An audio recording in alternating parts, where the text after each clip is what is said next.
ज्यादातर गले में दर्द, खांसी का होना, फ्लू का होना, ठीक है ना, गले में पेन भी हो रहा हो, मेजॉरिटी लोगों को ये होने लगता है। हाँ, और सादा जगह इस्तेमाल करें, जो एक दूसरे से फासला रखें, सोशल डिस्टेंस रखें। अस्सलाम वालेकुम व्यूअर्स, कैसे हैं आप लोग? I hope always keep on smiling. Karachi के हालात और मौसम कब बदल जाए, जैसे ही नया मौसम आता है अपने साथ कई बीमारियां लाता है, जिससे बच्चे बड़े बूढ़े बहुत ही मुतासिर होते हैं। और इस वक्त हमने सुना है कराची में बहुत ही खतरनाक किस्म का वायरस फैला हुआ है और ये लोगों को बहुत मुतासिर कर रहा है। आज इसी सिलसिले में हम मौजूद है डॉक्टर आलम साहब के पास, चलिए इनसे बात करते हैं।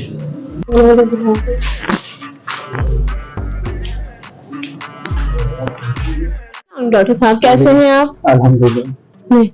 हमें सुना है ये वायरस बहुत ज्यादा फैला हुआ है और ये किस तरह लोगों को इफेक्ट कर रहा है, और ये वायरस क्या है आप हमें जरा बताएं, और इसकी अलामत क्या है?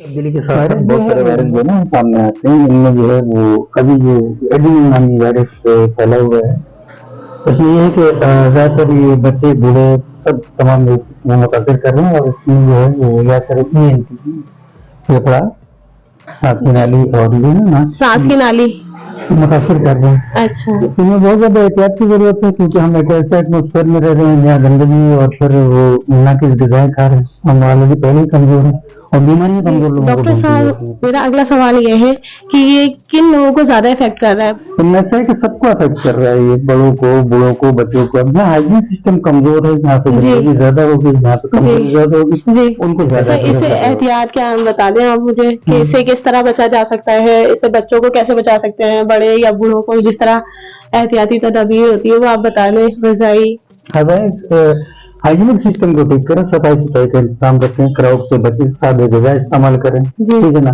गैर जरूरी बाहर निकलना और से परहेज करें, ठीक है ना जी। ये इसकी तरह। और सर ये जो मास्क वगैरह का जो इस्तेमाल है ये अमूमन आजकल तो आम ही हो गया है, बट इसका इस्तेमाल करना लाजमी है। ये जो मास्क है ये तो पैंडेमिक कोरोना से शुरू हुआ था, तो इसके इफेक्ट बहुत ज्यादा अच्छे नहीं है, क्योंकि जो है प्रॉपर हमारे जिसमें ऑक्सीजन नहीं जा पाता, और ऑक्सीजन नहीं जाने की वजह से हम जो है देर से कवर होते हैं, ठीक है ना।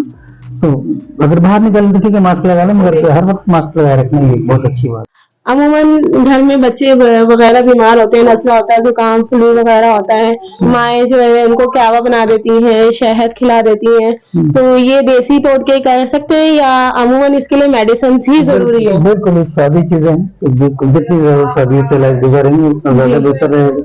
सफाई सुथराई का इंतजाम रखें जी, पीने और खाने के लिए बहुत खास एहतियात करें, सादा जगह इस्तेमाल करें। वैसे भी हमारी मुसलटी माएँ हैं अपने बच्चों को और उनको वैसे बहुत ज्यादा ध्यान रखती हैं, ठीक है, सादगी इख्तियार करें, इससे जो है बचा जा सकता है। बट सर ये जब सर्दियाँ शुरू होती हैं तो ये तो अक्सर अमूमन लोगों में पाई जाती हैं, तो इससे पता कैसे चलेगा कि ये एडेनो है या ये आम तौर पे बीमारी है? उनको अमूमन जो है ना मेजॉरिटी लोगों को ये होने लगता है, ठीक है ना, बच्चे बूढ़े सबको इकट्ठे होने लगता है, फिर वहाँ पे शक गुजरता है कि भाई सबको हो रहा है, तो चलो एक एहतियाती कर लो, दूसरा कर लो, तो क्राउड में वायरस एक दूसरे से लग जाते हैं फौरी तौर पर, ठीक है, तो फिर ये शक होने लगता है कि भाई ये कोई वायरस है, तो सबको मुतासिर करता है। बहुत बहुत शुक्रिया डॉक्टर साहब, आपने हमें इतनी अच्छी एडवाइस दी। मुझे दीजिए इजाजत, अपना और अपने प्यारों का ख्याल रखें। डॉक्टर साहब ने हमें एडवाइस बता दी है, उस पर अमल करें और सोशल डिस्टेंस करती हूँ। नेक्स्ट वीडियो में आपके साथ मुलाकात होगी। अल्लाह हाफिज।